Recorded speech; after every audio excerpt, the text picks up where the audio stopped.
ان کی گرفتاری کی کوشش کے بعد مذاکرات نہیں ہو سکتے۔ بانی P T I Imran Khan آج سے مذاکرات کے خاتمے کا اعلان کر دیں۔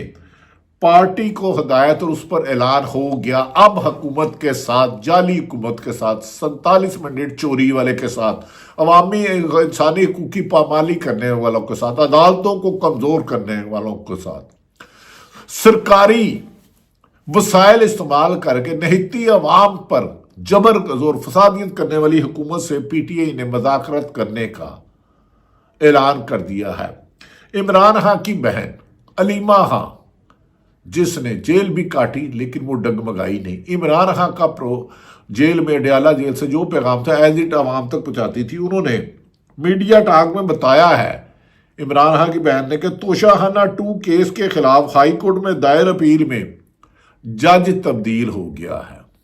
کبھی یہ جج کر لیتے ہیں اور کبھی جج جو نہ مانے وہ بینچ توڑ دیتے ہیں، اور کبھی جج ہی کو مظاہر نقوی و جاد الحسن ریزائن دینے پر مجبور کر دیتے ہیں۔ ان کے ظلم کی داستانیں تو شاید روح زمین پہ نہ ہوں۔ انہوں نے کہا توشہ خانہ 2 کیس کے خلاف ہائی کورٹ دائر اپیل میں جج تبدیل ہو گیا ہے۔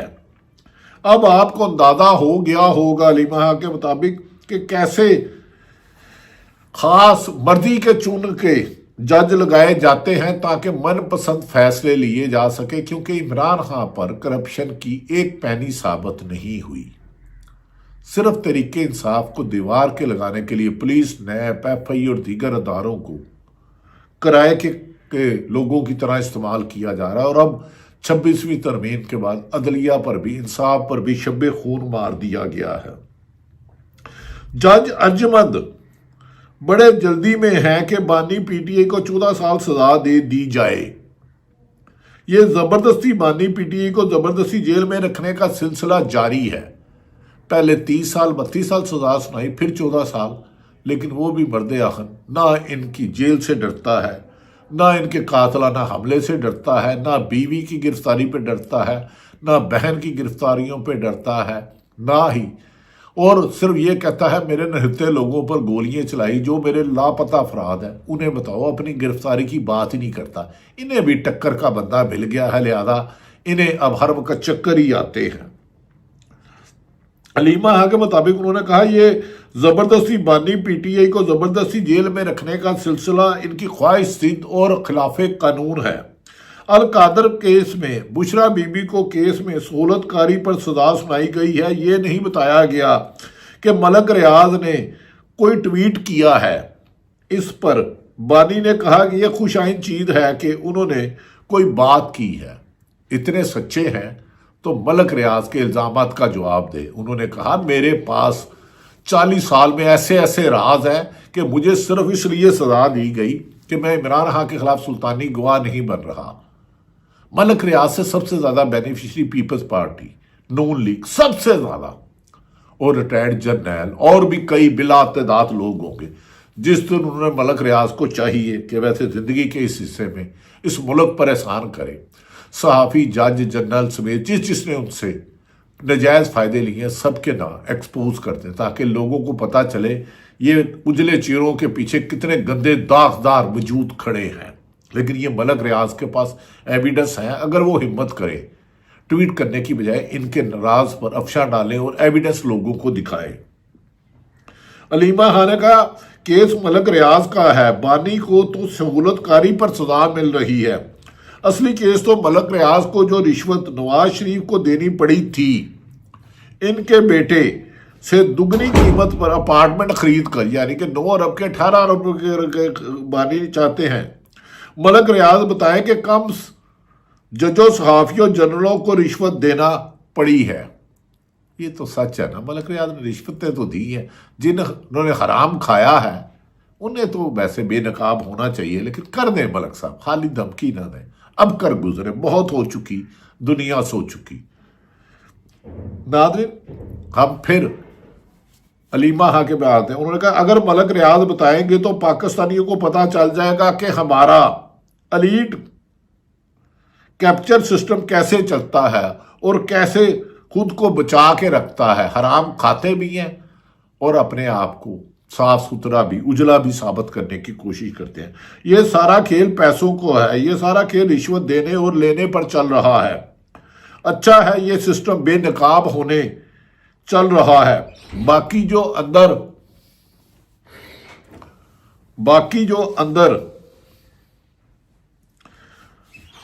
عوام کو پتہ چلنا چاہیے کہ کون کیسے انہوں نے سسٹم کو چلانے کے لیے آپ کو گروی رکھا ہوا ہے۔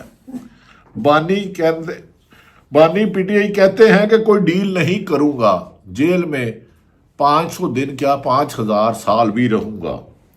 جس مرضی جج کو بٹھا لیں، یہ جج جنرل جواب دیں کہ ان کی نسلیں ان سے پوچھیں گی کہ آپ نے اس ملک کو کس طرف ظلم اور غداری کی طرف لے جایا، جو ان کے خلاف جاتا ہے۔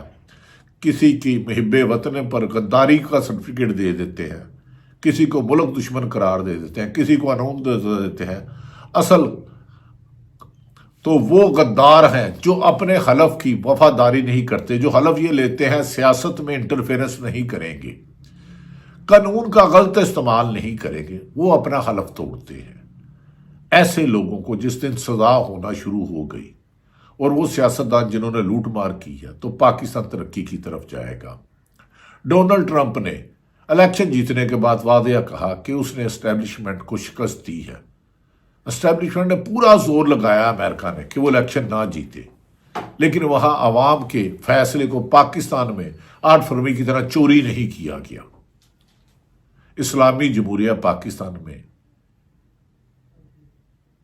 اسلامی کا تو نام آپ نے رکھا ہے، اسلامی کام تو آپ کے نہیں ہے۔ اسلام میں تو جھوٹ بولنا سے منع کیا گیا، لعنت ہے۔ حرام کھانا لعنت ہے، اختیارات سے تجاوز کرنا لعنت ہے۔ تو پھر اس ملک کو بچانے کے لیے آئین اور قانون کی حکمرانی ہوگی، صاف شفاف الیکشن ہوں گے، عوام کے منتخب لانے ہوں گے۔ عمران خان دوسری طرف، صحافیوں تو ویسے ہی تمہاری کٹ پتلی ہے، اب صحافی بڑا اچھل رہا ہے۔ جب ارشد شریف شہید ہوا تھا تو اس پر تو آپ نے وہ احتجاج نہیں کیا، اس کے ملزمان کے خلاف تو FIR درج نہیں ہوئی، ان کے ملزمان کا تو تعین نہیں ہو سکا کہ کس نے پاکستان میں ان پہ جھوٹے پرچے کروائے، کس نے ملک چھوڑنے پر مجبور کیا، کس نے کینیا پر قتل کروایا۔ فیکٹ فائنڈنگ رپورٹ بھی پڑی ہے۔ کاش اس ملک میں بچانے کے لیے تمام سیاستدان اور سرکاری افسر اور کاروباری حضرات آئین اور قانون کی حکمرانی پر یقین رکھ کے عمل درآمد یقینی بنائیں۔ اسی میں پاکستان کی بقا اور ترقی اور خوشحالی ہے، ورنہ یاد رکھ لیں آپ کی اگلی نسلوں کا مستقبل یہاں محفوظ نہیں۔ اللہ تعالیٰ پاکستان کا حامی و ناصر ہو۔ پاکستان زندہ باد۔